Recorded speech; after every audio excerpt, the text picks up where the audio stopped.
All right, I think we're live. So welcome everyone to another Matt Maran Motoring live stream here on the Matt Maran Motoring YouTube channel. Hope you're all having a great week here so far. Thanks so much for stopping by. So like all the other usual live streams here for the Wednesday ones, we're going to go for 1 hour. I'll give priority answering. Then it does a super chat or a super thanks, so, as well as anyone who's a member there with the green usernames. They get that priority answering. And I see we just have a few people in here so far. So welcome to Lancelot and Nicholas. Hope you're both doing well here. And Lancelot says, good evening and hope all is well and no spots so far this week. Stratus, thanks for stopping by too. He says happy hump day. Hope you guys are having a good hump day here. And I had some interesting spots. So I guess I'll talk now until everyone gets in here. But yeah, I just got back a few hours ago from Portland, Oregon. I was there from Monday till today with Subaru to drive the Forester Wilderness and Crosstrek Hybrid. And the drive impressions are under embargo until Tuesday morning. So won't be talking about how they drive, but it was an adventure for sure. And yeah, it was, but Portland is so fun. Anyone who's never been there before. Lancelot, thank you so much for gifting 5 memberships. So happy to see a bunch of familiar faces able to get those memberships as well. So YouTube picked some good ones here tonight. So thanks so much, Lancelot, for the generosity. And Michael, thanks for saying hi as well. But yeah, if you've ever been to Portland, Oregon, it's really fun. It's so eccentric and just a really cool place. And so I was seeing all kinds of wild, just like off the wall stuff, like old Volvo wagons. I saw a Toyota Previa. And then I saw, I think like a Japanese Previa or something. It was like a smaller Japanese van. I think it was a Toyota. I saw a Subaru K car. And I also saw like a Huracan Performante passing by on the highway, but like all these just quirky cars you never see. There was a few others too that I'm forgetting off the top of my head. And also, fun little side note, on the way to the airport this morning, Subaru uses a car service. They always vary as far as how they shuttle us back and forth to the airport. Some use their own vehicles if they have enough in the fleet, but then others will just hire a car service, to come pick us up. And that's what Subaru does. And so this morning, I got my first ride in the current generation S-Class. I never been in one before, even though I know they've been out for a while now. So sitting in the back seat of an S-Class was cool, and going, it's only like a 15-minute drive to the airport from our hotel, but honestly, it was not as smooth as I was expecting. I mean, obviously it's the, probably a base kind of S-Class that's just, there for, limo duty or whatever. But like, it was, I just thought it would be a lot softer and smoother. Like, honestly, like, riding in the back of like a Lincoln Continental, like last year, I feel like that was equally as smooth, which is probably like ridiculous for some people to hear. But like, I wasn't impressed with the ride in the S-Class in the back, at least. And again, maybe this one was a stripped out one. Maybe if you have one with like an air suspension, if that's not standard, I'm not sure, maybe that would be better. I don't know. But I was like, ooh, this is going to be a really smooth ride. And then I was like, oh, this is actually very average. At least to me. I mean, it's very luxurious and nice seats and stuff, but just the ride was a little bit less than I expected. But yeah, but Portland's really cool. I highly recommend anyone if you haven't been. And also just the beautiful, like, I was driving back last night with just going back to the hotel, and it was like sunset, and with the mountains and the river there that runs along the highway. I can't remember the name of the river. I think it was the Hood River, actually. But I mean, it's just beautiful. I love Pacific Northwest.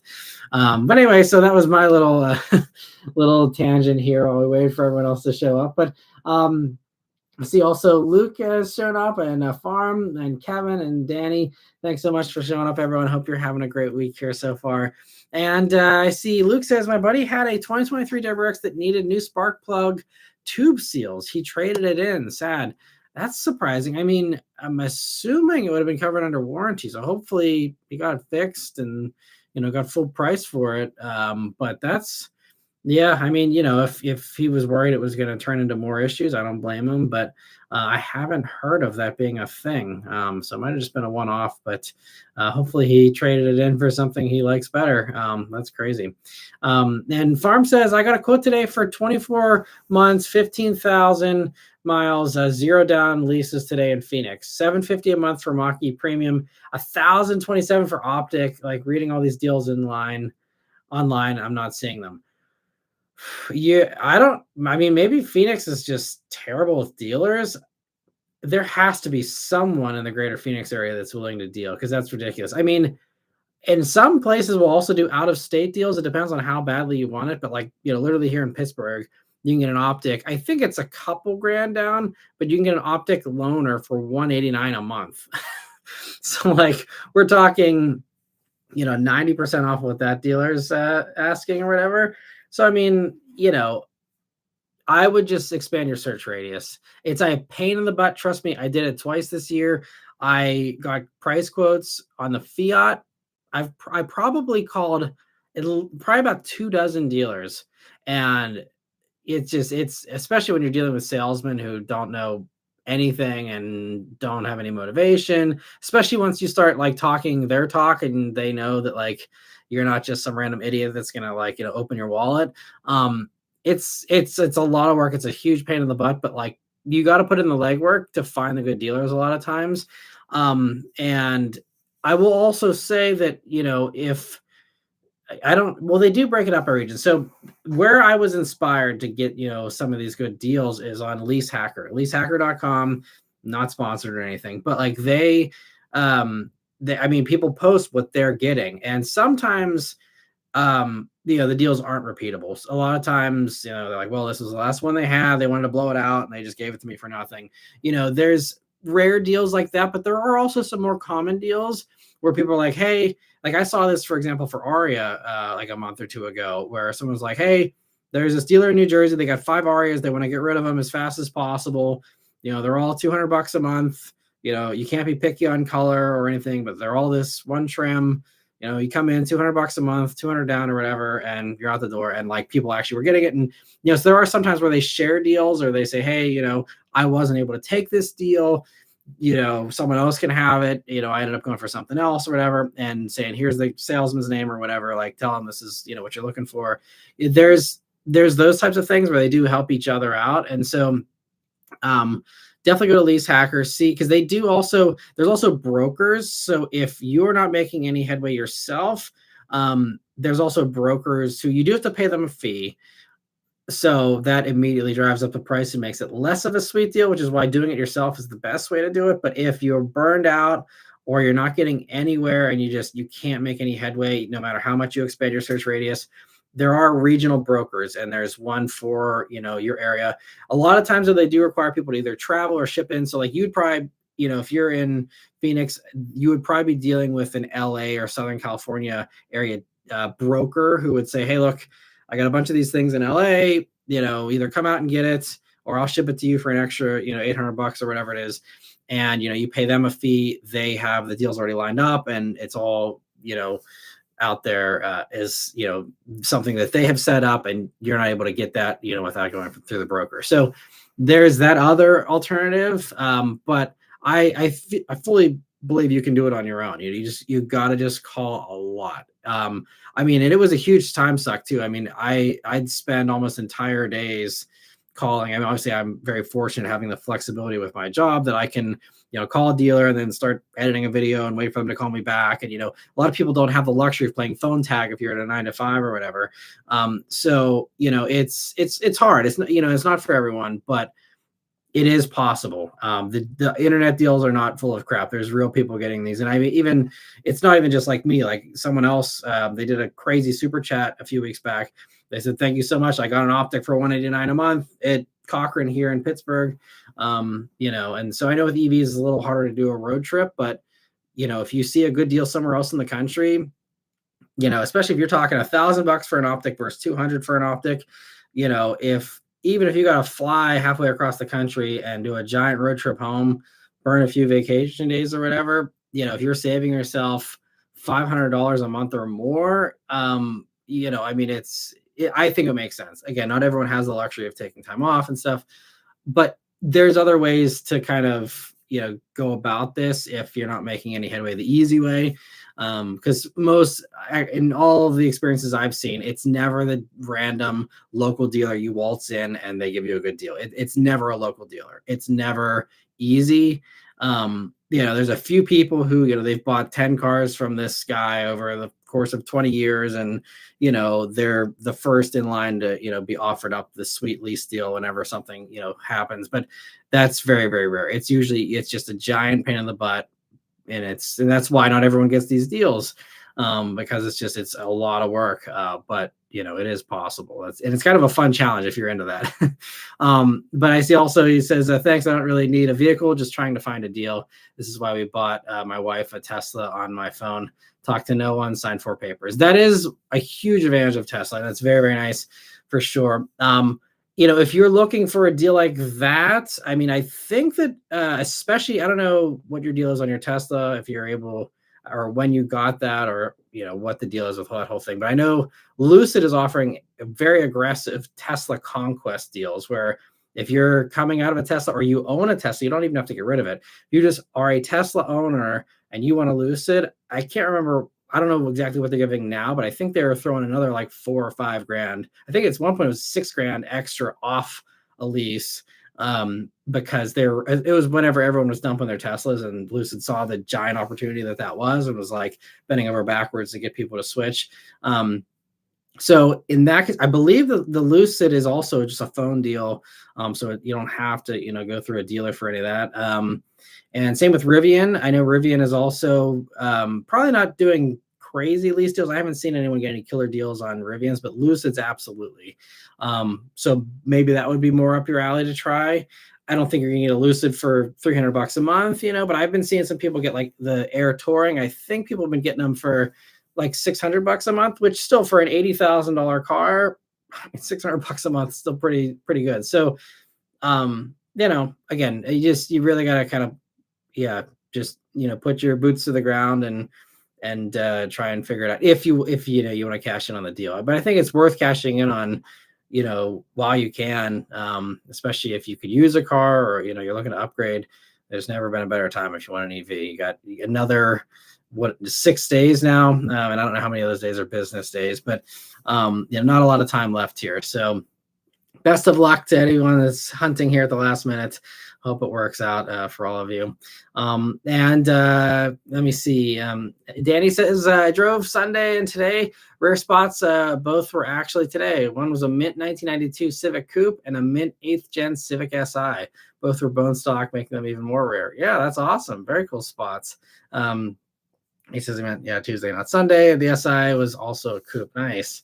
It's awesome. I hope you're doing well, Danny. And Luke says he got it fixed, but he said with only 20,000 miles, he lost faith in the car.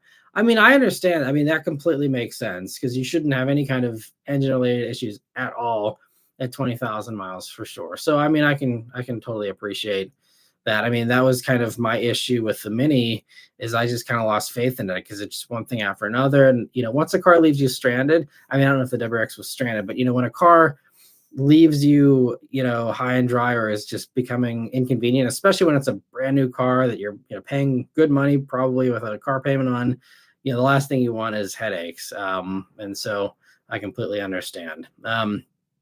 And Nicholas says, speaking of travel, Matt, have the press trips taken you to Julian near San Diego? I live nearby, so I'm driving in the mountains there all the time. I've driven some of the surrounding mountains of San Diego. A lot of times the San Diego press trips, I do at least one San Diego trip a year, I think, at this point. It's a very popular place for car companies, especially during the winter, because they know they can count on good weather. And it's one of the few places where that's a guarantee when you're talking about January or February. So I've been to San Diego. I don't think I've been to Julian, or I don't know, maybe I'm butchering how I say that, but I it's usually just, we're in La Jolla, we're in kind of the nicer parts. And then, I mean, I've done a road trip from San Diego to LA. I've done San Diego to Palm Springs. So probably that one, I'm guessing I went through some of those mountains. on that trip. That was a Mazda CX-30 a while back though.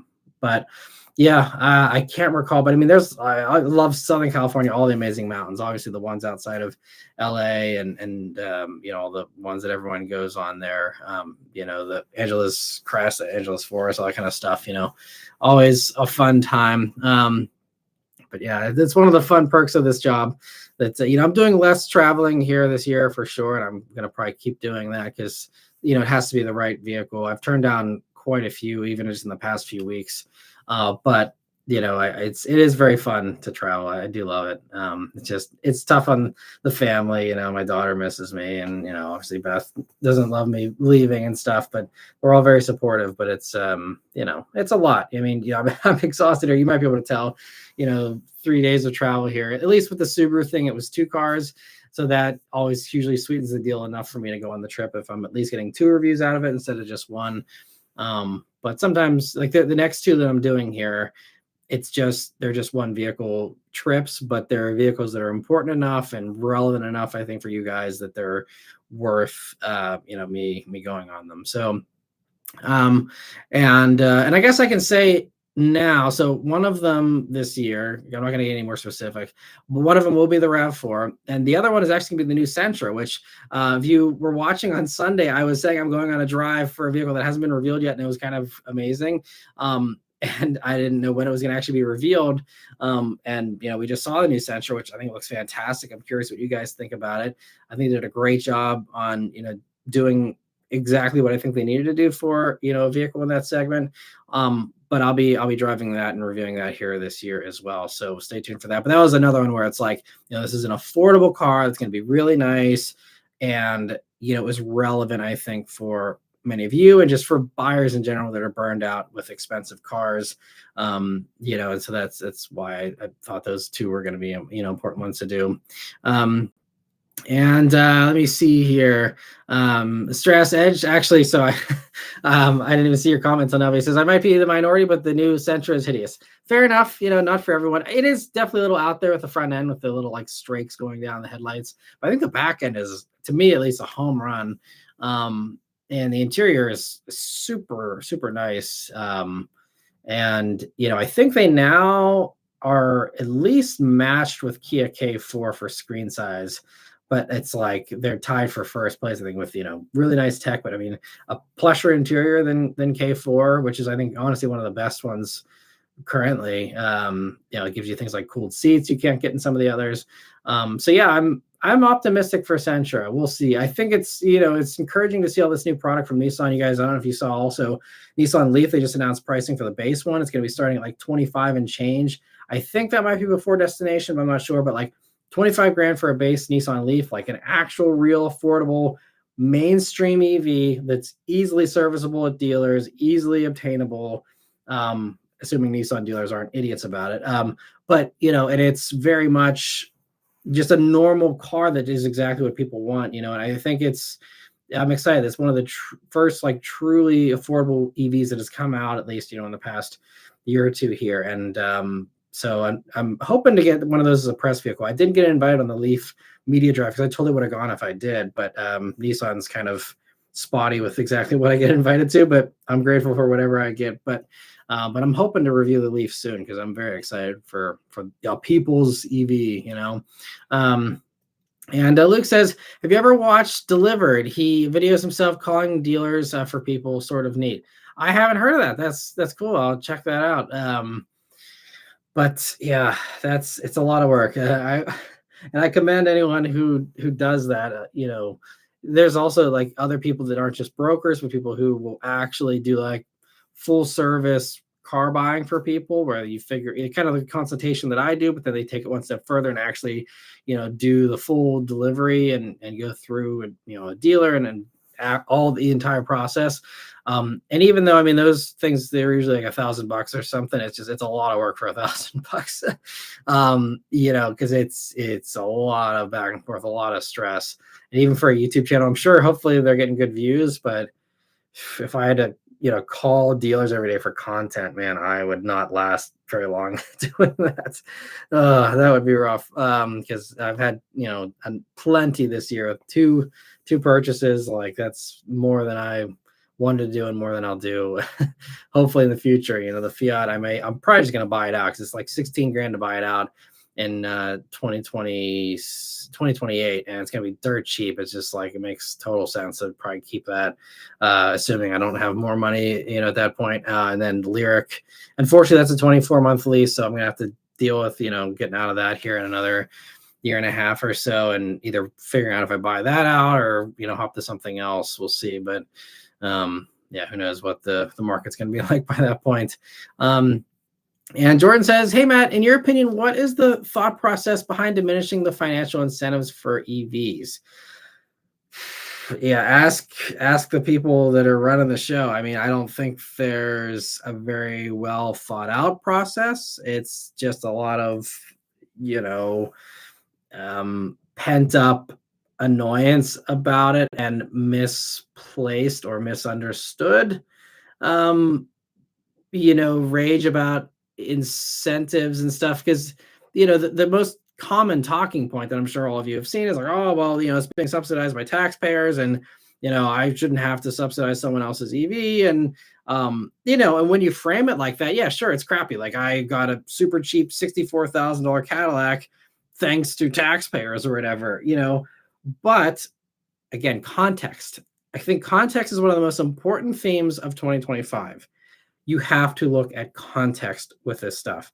The context is that there is a gigantic amount of incentives and a bunch of subsidizing we do for the gas and oil industry that we have been doing. And with this new bill, there is a gigantic new sum, a new amount that we're giving to the oil and gas industry. So we've always been subsidizing that stuff.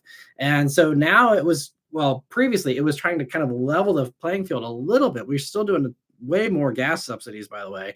But it was, at least bleeding just the same as anything else, where, you have all the fossil fuel energy production. Hey, let's take a little bit of that, incentive money and let's put that into the greens sector and try and boost that just to diversify ourselves, which seemed like it was a common goal everyone could agree on. Like, hey, maybe we shouldn't be entirely dependent on one thing, that also we get a lot of, our energy from other countries and like energy independence. You would think everyone could get behind that. Like, why don't we generate our own stuff 100%? I think it was a good goal. And now that goal's unattainable because we're not going to be able to get there strictly off of, nuclear and gas, especially, with the giant power hogs of AI and crypto. So, it's just, but, that's what they're like, oh, well, I don't want to give subsidies to EV buyers. Like, well, you're giving subsidies to gas. So if we're going to be fair about it, let's be fair about it. Don't subsidize anybody. And have that money go to other things that taxpayers want to fund, but at least be fair about it. That's the bottom line. Like, if you don't like subsidies, I can totally understand that. Let's get rid of them. But then we got to get rid of all of them, not just the EV ones. And so that's the thing, is it's targeting stuff disproportionately and going after the enemies that they don't like, instead of just actually being fair and equitable about this stuff. And that's my objection with it. If you don't like EVs, that's completely fine, but don't say, oh, I don't want to subsidize this while you're subsidizing the thing you like. That's just, it's obviously biased and lopsided. So but that's been the whole thing, though, is it's just, they don't want taxpayers paying for the EV thing. So it's, I don't know if these politicians are aware of the context, they're just willfully ignoring it, or most likely they're just using it because they understand full well the situation. Most of them aren't idiots. They know the truth, and they are just having their interests, whether it's lobbying groups for the big oil companies, or it's just their constituents and all the other people that are pressuring them to go in that direction, causes them to push that. But anyway, that's, I think, at least my understanding of the situation. If anyone else has any other readings of that, always happy to discuss. Luke says, I wish the new Sentra at least offered a hybrid or updated the 2-liter base motor. Yeah, I can see, there some expectations. There should have been some improvements in the power for the Sentra. The Sentra is also really one of the slowest ones in its segment. But I think Nissan is smart to not participate in this arms race of horsepower. especially considering the price point. And I think, it's really smart. I think this is also why Volkswagen played it very smart with Jetta. Instead of doing some giant new generation that's crazy high tech and all this, they kept it pretty simple. And it's just a refresh of the old car, a light refresh at that. And they're just like, hey, let's just sell the old car. The old car is selling really well. Why would we change that? It's a forerunner mentality. Why, keep a car around for 10 years? If it's selling well, like, don't touch it. And, I think other companies are realizing, like, hey, like, we don't have to constantly be in this hamster wheel of like, oh, we have to always do this every 3 or 4 years. And the same thing goes with the engines. I think Honda understands this a little bit better than some of the others, but like, you can't always be giving more and more power and more stuff, because you just end up, just ballooning the price of everything. And so it's interesting. And actually, one of the reasons why I love going on these media drives, you guys have heard me many times in the past discuss, Subaru and, my frustrations with them. And I was actually able to, speak with some executives, at Subaru here in the past couple of days, about a couple of these things. I mean, I'm not like, reading them the riot act, because, you want to be friendly and stuff. But whenever you can kind of work in a question here or there, I do. And like one of the things that I asked whenever they're, going through the rundown of Crosstrek Hybrid is, I'm like, I'm noticing you guys are getting rid of base models. Like, why do that in a time when people need more and more affordability? And it was very illuminating that, he said with essentially for Subaru especially, which now makes sense, for the IIHS to get a top safety pick plus award, you have to have like the best headlights, you have to have all the best safety tech, all that stuff in all the models. And he's like, we could put all that stuff in a base trim, but then it basically puts us at where we'd be at for premium anyway. So really, it seems like the base trim is a casualty of trying to, again, achieve that across the board IHS Top Safety Pick Plus award, which, I mean, it's good that Subaru is very focused on safety to the point of alienating some buyers. I mean, again, you can kind of debate what's the greater good there, but, that was the kind of, they were like, with the features and the content you keep putting into lower and lower trims, it kind of encroaches on the lowest trim, and it ends up just making it kind of not make sense to have, that base version if you want to have that safety pick, award. Otherwise, if you don't care about that, you strip everything out and you can still do a really cheap base thing. But they said that's kind of why. They also said that it was a pretty low sales mix. Now, whether that was because of dealers just not stocking them or not, I don't know. They didn't, fully go into that, but, they did say it was also a pretty small percentage as well. So those two things combined, I think, to, making them want to kind of take that leap to saying, okay, for some of these models, we can just go ahead and, only have the premium as the base one. So it's always nice to kind of get some of those answers. And I actually got another answer. There's a couple other head scratching things that I won't cover now, but things with the Forester Wilderness that I actually was able to get some really good answers on. And I don't know if anyone else has really gotten some of these answers, because it was just stuff I got, from these executives while I was just having lunch with them, is hopefully going to really enrich the video beyond what I would normally have with a press car, where it just shows up in the driveway and I have the usual info that everyone else knows. But really, whenever you can actually do a little bit of investigative journalism, kind of, what I'm supposed to be doing, you are able to really kind of get some new info and really find some extra context. Once again, that's very important, instead of just, being an armchair product planner and trying to figure these things out, from the outside looking in. So anyway, a little tangent there, but it was kind of fun to get all that info here. And maybe Gaming says, will you ever go back to a gas vehicle, or would you prefer electric every time? No, I mean, I'm definitely open to going back to gas. Like I said, if I could afford it, I would totally be rocking a GR Corolla right now instead of the Fiat 500e. I still very much enjoy gas powered cars, and especially, there's a lot of stuff that I would still absolutely love to own. And I mean, if I ever like won, the Powerball or something someday, I mean, my entire dream car wish list, I think there's two EVs, I think, on that list.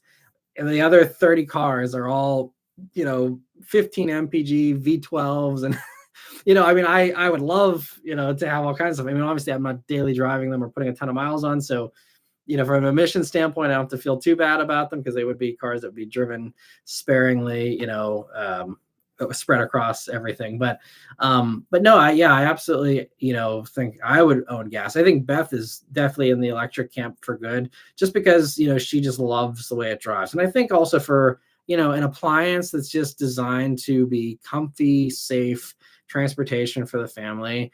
I think EVs do that the best. Especially for our use case, where we're not driving 300 miles a day, and it just works for our lifestyle. So I think for the family car, it's going to probably always be an EV, unless, I mean, there's also flexibility there. If someday our daughter does a sport that involves a ton of traveling, and, the charging network hasn't gotten, to a point where I'm happy with it, or if it gets worse, or something like that, then absolutely I could see us going into a plug-in hybrid instead in an instance like that, if we're doing a ton of miles. But otherwise though, I think for right now we're very happy with the EVs, but we'll see what happens.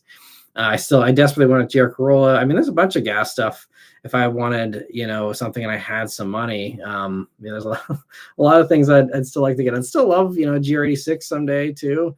Miata. I mean, there's all kinds of stuff that I would happily own if I had the money. Let me see. DC Texas says, I've owned multiple Teslas and I will not buy another. I have lost my butt on every last one of them. I'm sorry to hear that, but yeah, that's, I think, probably a very common experience with Tesla buyers, especially these days.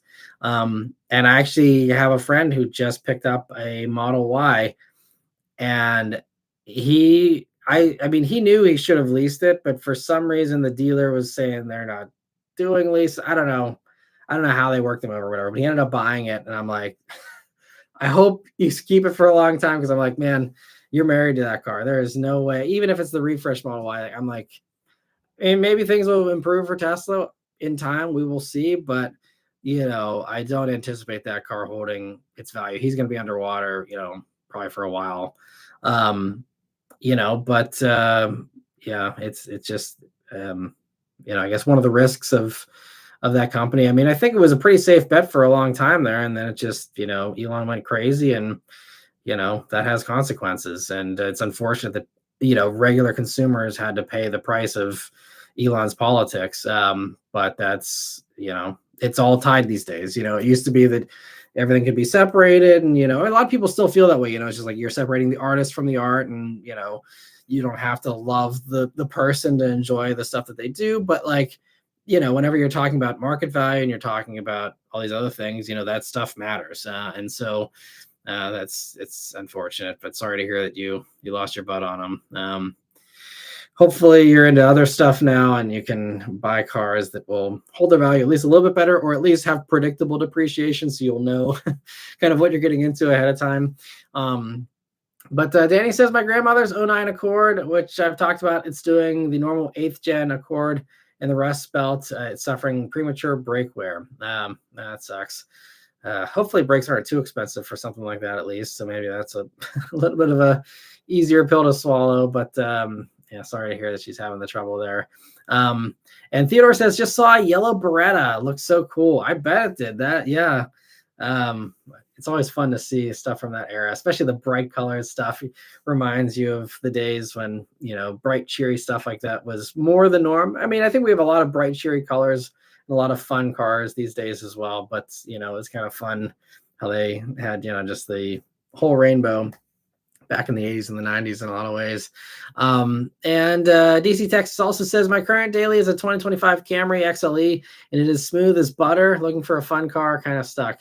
Well, we had some fun. I don't know if you were here the entire time on Sunday, DC Texas, but people, like, right up until the very end, everyone was having a fun time kind of playing around with your 100 to 120 grand budget for a fun car with everything that they thought we all thought you should get. So if you didn't stick around the whole time, maybe go back and rewatch the last half or whatever of the live if you're bored at some point. If you want any other ideas or inspiration from people. Yeah, it's one of those things you don't want to rush either. So if nothing's jumping out at you, because cars are very much an emotional purchase as well. You don't want it to just be a cold, objective kind of thing. Wait till something catches your eye, till something pulls on your heartstrings a little bit, and then that'll lead you in the right direction. But the last thing you want to do is rush into a car, and then end up regretting it. So hopefully it will come to you here at some point. Let me know though if you want any more help or have any other thoughts. I'm more than happy to still spitball some ideas here and help you any way that I can. And Christopher says, what's your opinion on a used 2015 Model S P85D with about 90,000 miles?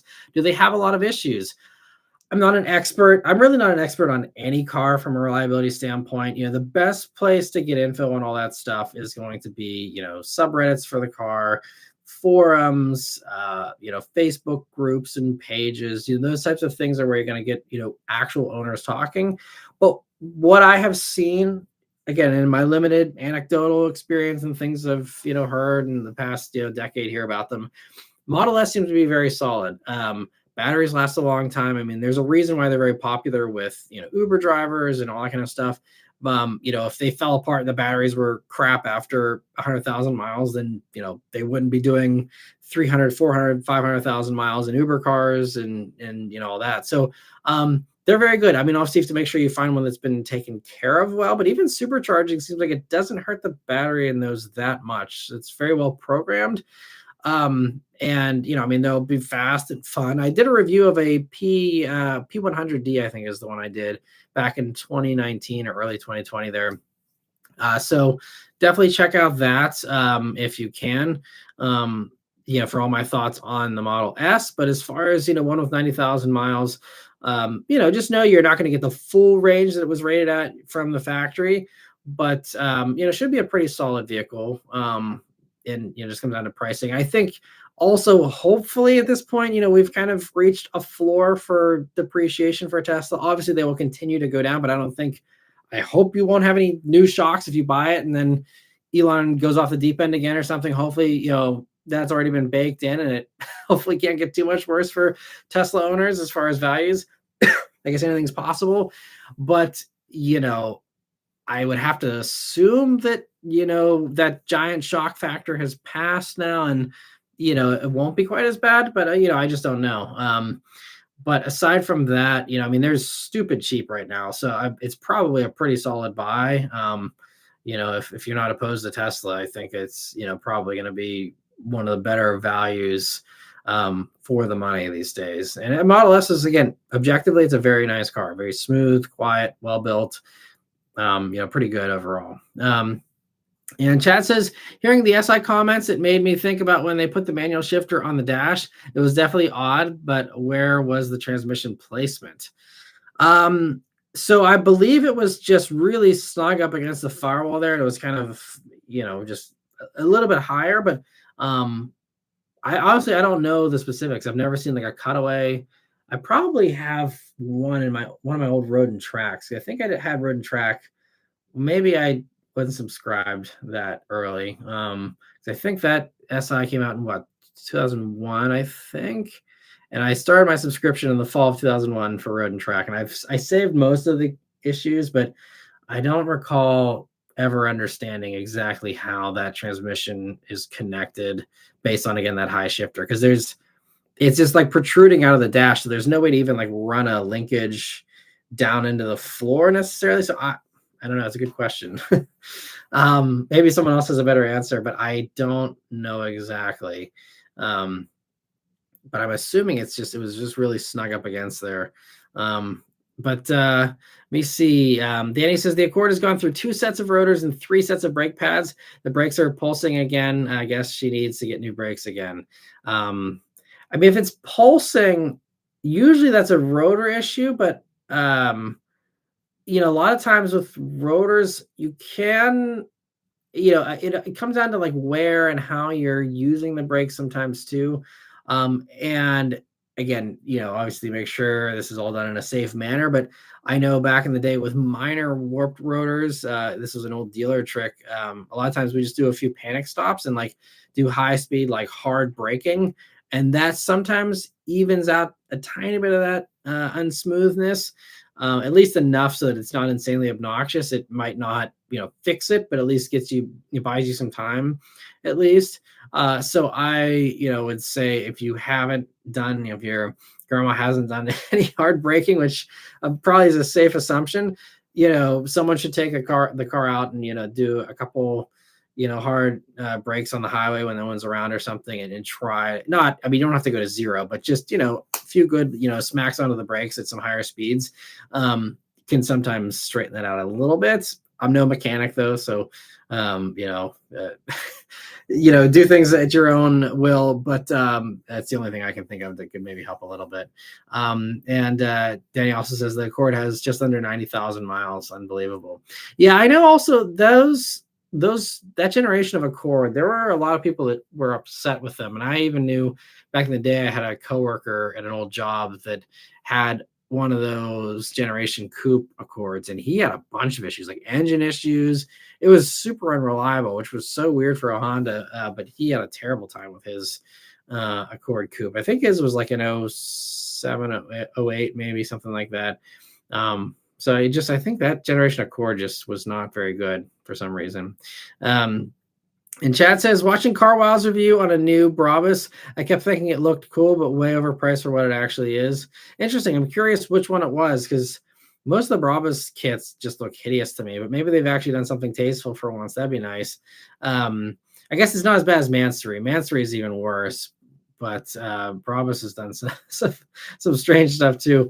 It's interesting that CarWow is doing some Brabus stuff. I'll have to check that out. And Joe says, do you see yourself going to Copart on your Relics of the Rust Belt channel? Maybe eventually. I'm not ruling it out, but Copart is more, it's not so much cars that have just reached the end of their life naturally. It's all wrecks, for the most part, at least my understanding of Copart. And I mean, that's interesting to see stuff that's been wrecked and is showing up there, and the shock factor of seeing wrecked cars, I'm sure it makes for good content. And I mean, I've filmed some wreck stuff in, my junkyard walks, but with especially the theme being the relics, I'm really going for more of the older stuff. I think, at least for me personally, and I think some of you as well, the extra thrill is on, seeing stuff that is really old, stuff you haven't seen on the road in a while. Cars that have maybe been sitting in someone's yard for 10 or 15 years, and now they're finally at the junkyard. And just things that are interesting. Like I saw that Toyota Tercel this past week that was in the junkyard with 92,000 miles on a two-door Tercel in really great shape. And it's like, things like that where, it's not an accident that takes it there. It's just, these mysteries that we'll probably never solve, of just like, why is this here? And you just kind of seeing some of that older stuff, I think, is more exciting. Because I think, wreck stuff is fun, but I think, one of the main drivers for the Relics channel is people are burned out with new cars. People are not interested in them. They're too expensive. They're, whatever. And, there's a little bit more appeal if it's cheaper, if it's a Copart thing, you can rebuild it or whatever. But, that's, to me, the Relic stuff is more focusing on, okay, I'm not looking at new cars. This is, I'm looking at old stuff. I'm able to be sentimental. I'm able to reminisce. I'm able to, see some entertaining modifications. I'm able to see, maybe a few wrecks and other things, but it's a little bit different than just, the shock factor of wrecked cars. I mean, again, I'm totally open to it in the future. And especially if there's something that makes sense, or it's something that a lot of people say they want to see, that by all means, I mean, that channel, I can kind of morph it into whatever I want it to be. But, I think for me, it's more supposed to be an adventuring kind of finding these old, rusty things and stuff like that kind of at least gets me excited. But, again, happy to take it wherever, wherever it leads me. Let me see. So Decepticon, thanks for stopping by. Says, yo, hold up, Matt Maran is back in the house. thanks for the support, Stinger. I really appreciate it all the time. And Colby says, so Matt, what's been the most rewarding thing you've tried this year? The POVs, the new junkyard channel, or the one-on-one car consultations? I think if rewarding is the key word there, then the car consultations for sure. I mean, I've only done 3 calls still, but, being able to speak face to face with 3 people who actually were like, this is really helpful. Thank you so much. And, getting follow up. The one guy even, sent me a follow up and was like, I got the car. I'm super happy with this. Is great. Thanks so much. Like just even that, just the one person, saying, I'm so happy. Like, thank you so much. Like, you helped me find a car I love and get it at a great price. Like that, to me, that's why I do this channel. I've always said that, and you guys have heard this a million times, so I won't rehash, but like that is truly my motivation, is helping you guys find a car you will love. And obviously the reviews are the main way I do that, but if I can really kind of take things down to a one-on-one basis, that just really fills my cup and is very much just helping me feel like I'm helping making at least a few people's lives just a little bit better, having a slightly more enjoyable commute to work, being able to get a little smile when you step out into the garage and see it there, whatever it is, like that, that just makes me feel good. So that's definitely the most rewarding thing. The POVs have been, a fun experiment. I think, they have proven to at least be worth continuing. I don't know if they're ever going to grow, but if it's an easy 1,000 views, just doing a 15-minute loop with a hat and a camera on, like I'm happy to keep that going. The junkyard stuff I think has a lot of potential, and I was very encouraged by the performance of the first video. The second video, hasn't done amazing yet, but I really enjoy doing those too, and I think the car reviews are fun for sure, but I think that has gotten so much, just being this formulaic kind of thing, and very just, not like it was a job, but it was, just something that it wasn't really scratching the creative itch. And I think being able to do all these creative things this year, even though the reason why I'm doing them is because this channel is failing. And so, it depends on how you look at it, but, getting me out of my comfort zone, trying new things has been fun. It'll be more fun if these things actually turn out to be successful and actually help my overall situation here. But it's been a fun thing to try all these new things. Yeah, I'm hoping, I'm optimistic about the junkyard channel though. I do think there is a lot of promise there. But we'll see. I've tried lots of stuff in the past that's, came and went and hasn't succeeded or been able to stick around in the long term. So, I'm just, again, with YouTube, it's always been take it one day at a time, enjoy the roller coaster ride while you can, and see where it lets you off, and that's kind of where I'm, my mental space is for this whole thing. But yeah, the car consultations have been a ton of fun. They'll be even more fun again if more people, find, the value in that and decide to go for that. But in the meantime, again, even just one person, makes me happy that I helped. And DC Texas says, I can't stop staring at the Jameson. I've dropped a few bottles of that at North Park Lounge in Cranberry. Nice. Yep. It's sitting up there next to the other one. I can't remember here. It's the Talisker, which was the favorite Scotch of Roger Moore, by the way. That's why I was gifted that one. And yeah, good stuff. Pretty strong stuff, but good stuff. But hope you can enjoy some Jameson here. Hopefully that I should start doing a little more drinking on the lives. I think it would make it a little more entertaining. But yeah, I'm still working through a couple of my other bottles there. But let me see. Chad says, do you think that the special trims on more attainable, not super exotic vehicles help resale, the jailbreak, bullet, etc.? Some of them do, for sure. I think it comes down to how common are these, or how often do you do these special editions? When you're talking about something like a Dodge, where it's every year there's something, even Toyota and stuff, there's always a new edition every year. And, that I think it's a little less special. I think there's still some extra appeal, and it's, probably at least a better investment than the regular, versions. But, when we're talking about stuff like Bullet, for example, it's a little different because that's not just, a sticker package or, a minor thing. It's actually, it had more power. It had, some meaningful enhancements. And, there was a lot of superfluous stuff as well. But I think, that's why like Bullet has held its value better, is because that is absolutely, something that comes around once every 10 years. It's limited production, and there's not going to be another one for a long time, if ever. So I think that is kind of what helps those especially to be strong. And there are some other examples of things where there are special editions that are really sought after and do hold their value for a long time. But I think a lot of companies have tried to cash in on that, and they haven't limited it enough. And if it's too common, then it defeats the purpose. But it's easy because, especially if you have these blank check buyers, it's hard to say no to their money every year with a new trim. But I think when they're limited, it actually works a lot better. And sorry, I missed the 2 super chats here. I apologize, guys. So Jordan, thank you for a super chat. He says, buy here, pay here lots, good or bad, good for restos. Usually a bad idea, unless you're paying cash. Those places that are very predatory. And it can be, obviously horrible interest rates, again, oftentimes, you're not buying high caliber cars in those places. And, so it is very much usually a bad idea to go to those kinds of places. Maybe you'll get lucky and find a really solid car there that actually has been maintained well, that hasn't had any sketchy stuff going on with it. But at least around here, I'm not super familiar with any of them because, again, I completely ignore them. But, I never see any high quality cars that are, top notch variants of, whatever that model is.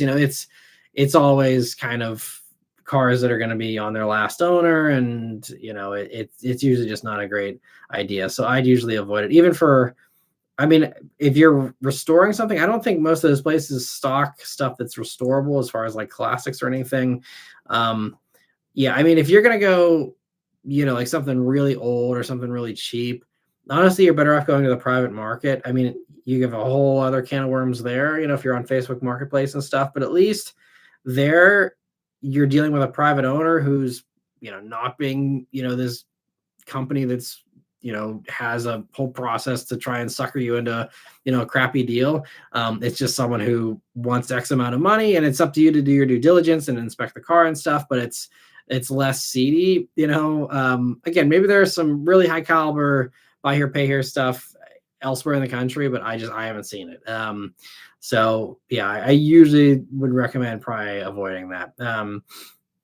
And let me see here. John, thank you so much for a super chat as well. He says, should I trade my 435i xDrive for a B9 S5 Sportback? It all comes down to your preferences and what you're looking for, why you want to get rid of the 4 Series or why you're open to getting rid of the 4 Series, what you see in the S5 that makes it appealing possibly over that. Personally, if it were me with my biases and subjective feelings and all that, I like the Audi better. The BMW is fine. If we're talking the newest generation 4 Series, I personally just don't like the styling. That's obviously, you're fine with it if you owned it, so that's irrelevant. But, I think, it can go both ways. I think the BMW has probably got the better engine, and potentially the better interior, depending on what you are after. I think the BMW is going to feel more modern. The Audi for the B9s, it has that older infotainment that I think works great. I have no issues with it, but it's just going to be a little, less high tech. So it just comes down to, again, what you are after there. I love S5 Sportback. I did a review on it. Definitely check that out for all of my thoughts on it. And if what I say in the review sounds good to you, then, I think if you're, looking to get out of your 4 Series, it'd be a great kind of sideways move in a way. Something different, but very much, similar kind of vibe. And, you're still in a German luxury brand and, all that kind of stuff. So, hopefully it helps a little bit. And let me know if you have any follow-up questions, John. But thank you so much for the super chat. And Jordan, thank you for another super chat as well. He says, maybe another venture around an auto auction. That would be fun. And thank you for the super chat as well. I think auto auction would be fun for sure. And I love, like, TFL does, their little highlights of some cool cars they see at the auction from time to time. Auto auctions are harder to get into, though. So I do have still a dealer buddy who he wouldn't mind if I, went in with him for an auction someday. But Yeah, I haven't gone in a long time just because I used to go on a regular basis because I worked, at the dealership and would run cars to auction back and forth, for them. But yeah, but I'd be open to that. It's just usually, yeah, you have to have a dealer license, at least around here, to get into an auto auction. So it's a lot harder. And also you have a lot of people around who are very much, all business. And so me trying to vlog in an area like that is a little tricky. I think the last time I did the auto auction thing, I think I actually did it as a voiceover where I just filmed stuff to be less conspicuous and less awkward. And then I went back and voiced it over after, if I remember correctly. It's been, I don't know, probably, yeah, a decade since I watched that video. But so, but it was a ton of fun. I'd totally go back to an auction if it was easy. So we'll see. Again, maybe another fun thing to consider for the channel if yeah, if people say they'd like to see stuff like that. If I get more and more feedback, I'm really, especially on that Relics channel, I'm really heavily, weighing the feedback that I get and really monitoring, how people are, enjoying it, what they enjoy the most about it, and really, trying to figure out what's going to be the best course of action there for that channel. And thank you again for the super chat. And Chad, thank you so much for gifting a membership there. Happy to see that glad he was able to get it. And yeah, thank you so much for your generosity, Chad. And Jordan, thank you for another super chat. He says, can an EV charger be strictly connected to solar? Yes, it can be. And, it just comes down to what your solar setup's like. If you have a solar setup that has a battery, then anything that you're generating is always used and stored. And you can truly live off the grid if you have enough sunlight there and you're having enough panels to keep up with whatever your demands are electricity wise. But especially if because most, at least around here, a lot of the solar setups are set up without the battery backup because it's really expensive to do it that way. And so you're only off grid whenever it's sunny and you're generating power. So in that case, if you charge like in the middle of the day, or if you only charge when you're having daylight, then yes, you are powering your vehicle strictly by the sun and not using grid. But if you are like a lot of people charging when they get home from work and the sun's going down, then the solar is not producing really at that point. And then, you're pulling from the grid there for that. Now, everything else that you've done throughout the day is been feeding your house. And so it's a net offset there as well. And they are, feeding that electricity from your solar panels back into the grid. You're selling it back to them. That's how that works. So, that then if you're pulling from the grid later, you could, make the argument, well, how much did I give the grid? How much am I taking out of the grid? And kind of running the math there if you really want to get nerdy about it, about how much am I actually pulling, that is maybe not being offset by my production of it, so again, there's some mental math there to do to kind of calculate that out if you're really worried about it. But there's a lot of people I know. I think Alex on Autos, he's got his whole solar array at his house, and I think he is basically completely off grid aside from maybe over the winter time. I don't think maybe he is. I don't know, but and he might have changed it in the past few years. It's been a while since I've talked to him about it, but I believe like all the press cars he charges at his house, like all the stuff that he runs has been all just charged off of the solar panels that he gets. So it's absolutely possible. It just comes down to how hardcore you want to be about it. But it's a fun idea for sure. And thank you again for the super chat, Jordan. And all right, so we'll do the last few questions here. We're coming up on the hour mark, and then we can head on out here. So I see, yeah, Luke suggesting it could be a wheel or tire out of balance with a cord as well. Thanks for the feedback there, Luke. And he says he has an Accord, or his family member has an Accord with 120,000. Just got its first brake job. That's impressive. And I see everyone saying cheers. And I said, you're Corolla, so you're getting out the whiskey there. Decepticon, I appreciate it. And Danny says she got the tires balanced and she goes to the dealer for all of her maintenance on that car. Same dealer she bought the Accord from, brand new. Have been going there ever since. That's crazy. All right, so Jordan says, AI is here, a scenario. Hey, Mercedes, I'm traveling 8 hours today. Create music/songs that attribute to the scenery as I travel. Is that a good thing? I kind of feel like it could be. Yeah, I think that would absolutely be something that makes a lot of sense. And I think, is something that certainly could happen in the future. I think that car companies are absolutely kind of thinking about, how do they implement that kind of stuff? And is it is it worth doing? Is it something people want? Because the counterpoint is, if you are on an 8-hour drive and you're wanting stuff that goes along with your scenery, I mean, you probably have a pretty good idea of what that scenery is going to be as well.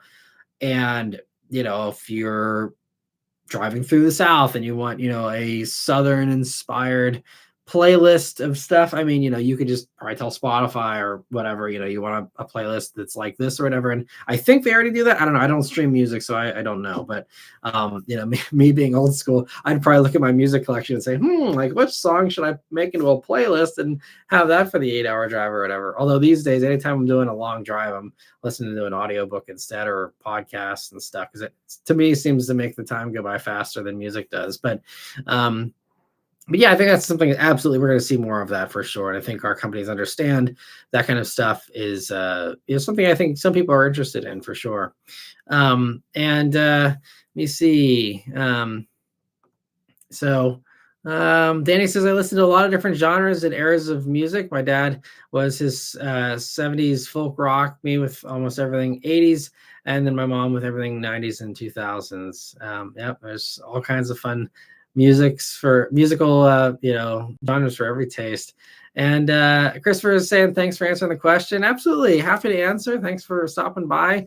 And let me see. Luke says, I know cars really well, but I would call you if I was in the market because I overthink. One day I want a manual BRZ. The next day I want an Accord hybrid. Yeah, I can relate to that. I'm also an overthinker, as you guys are probably well aware.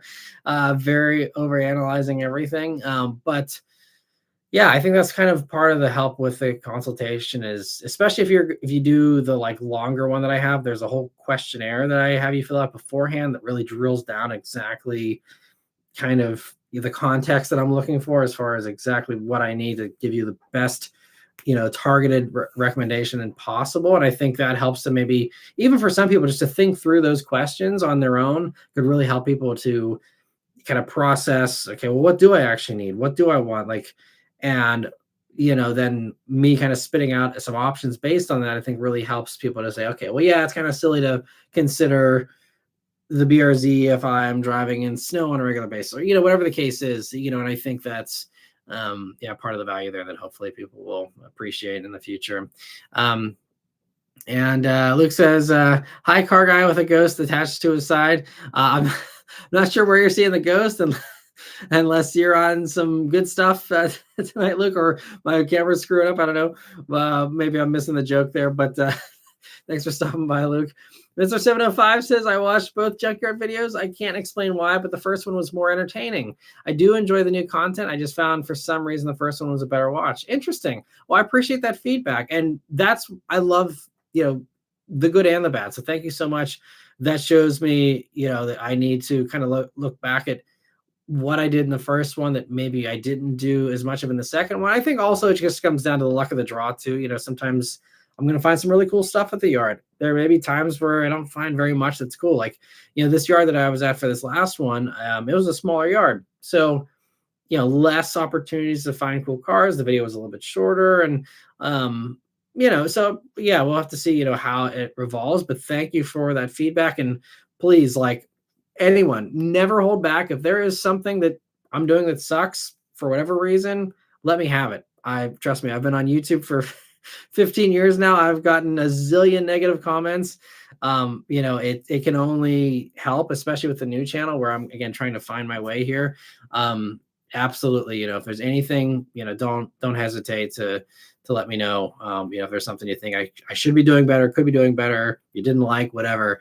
And that goes for this channel as well. That's how I get better. If everyone's saying everything's great, that sometimes can even be less helpful because it's like, okay, well, what do I do to improve things or move the needle aside from the obvious stuff? And there are sometimes there's a good quote from one of my favorite shows, Mad Men, that says, it's kind of, I don't remember the exact quote, but the consensus of the quote, the gist of it is that, everyone can see what's wrong with somebody except that person. It's like, it's obvious to everybody else, but to that person, it's like the biggest mystery. And it's, I don't think that's true all the time, but I think that, there's a lot of times where there's things you can't see because it's your own world and, you're not able to recognize that, but everyone else is like, oh yeah, like has anyone told this guy his hair sucks or whatever the case is, like those types of things that, are sometimes helpful, obviously constructive criticism, not just, being a jerk about things, but, I really love all the constructive criticism you guys have always given me. And so definitely keep it coming if there's ever anything that comes to you. And thanks so much, Mr. 705, for that. And DC Texas says, thanks for the info, Matt. I'm going to go back to the last Q&A to see what the group was saying. I couldn't stay. I do anesthesia in a hospital and got called. Oh, well, that's awesome. And thanks for everything you do. And yeah, I'm sure that's another very rewarding job there to help so many people. And yeah, let me see here. So Jordan, thank you also for gifting a membership, and happy to see Brian Harrington was able to get that. And Jordan, thank you also for a super chat. He says, TFL does auctions. Is TFL a dealership? No, they just have, I don't know how, I guess maybe the rules are different in Colorado, or maybe they do have a dealer license. I don't know. I'll have to ask them next time I see Tommy or Roman. I'll have to ask them how they get into the auctions. But there is also, I think you can kind of just like buy your way in. I don't recall exactly. Again, every state's different, I think, too. But I believe there's a way to just like pay a membership fee. And I think you actually can also just pay. Some of them let you do like a one-time like payment of, I think it's like $150 or something. But you can like get in. Sometimes you can't buy stuff, but you can at least just walk around and kick tires if you want, So yeah, maybe it's something like that. I have no clue how they do it, but I'll ask him next time I see him. Let me see. And also Lancelot says, when Brandon worked for TFL, he had a license. I'm not sure how they're doing it now. Interesting. Okay. Yeah. I'll have to ask him soon. And all right, let me see here. So I think we have pretty much caught up here. Jordan also says, thanks, Matt. Chad and I both appreciate your work. When I get my vehicle, I will notify during your live. Well, yeah, I appreciate that. And thanks so much, everyone, for stopping by. And I see Lancelot says he always looks forward to the videos as well. I thank you so much, Lancelot, for all your support as well. And all right, yeah. So we'll see you guys on Sunday here for the 2-hour live. Hope you have a great rest of your week. Stay safe, stay healthy, and I'll see you guys here on the next one. Stay tuned for some more good videos here coming up. Like I said, those like at the beginning of the live here, the videos of the Subaru Forester Wilderness and Crosstrek Hybrid will be Tuesday morning. And I'll have a video on the Toyota Tundra here coming out late tomorrow. So it's on the TRD Rally version, which is it's like based on the SR5. It's 61 grand, I think. So, relatively speaking, a cheaper truck, and another, just kind of little fun one. So hopefully you guys enjoy that as well. But yeah, thank you all so much for watching and all your support. And I'll see you guys on the next one. Take care.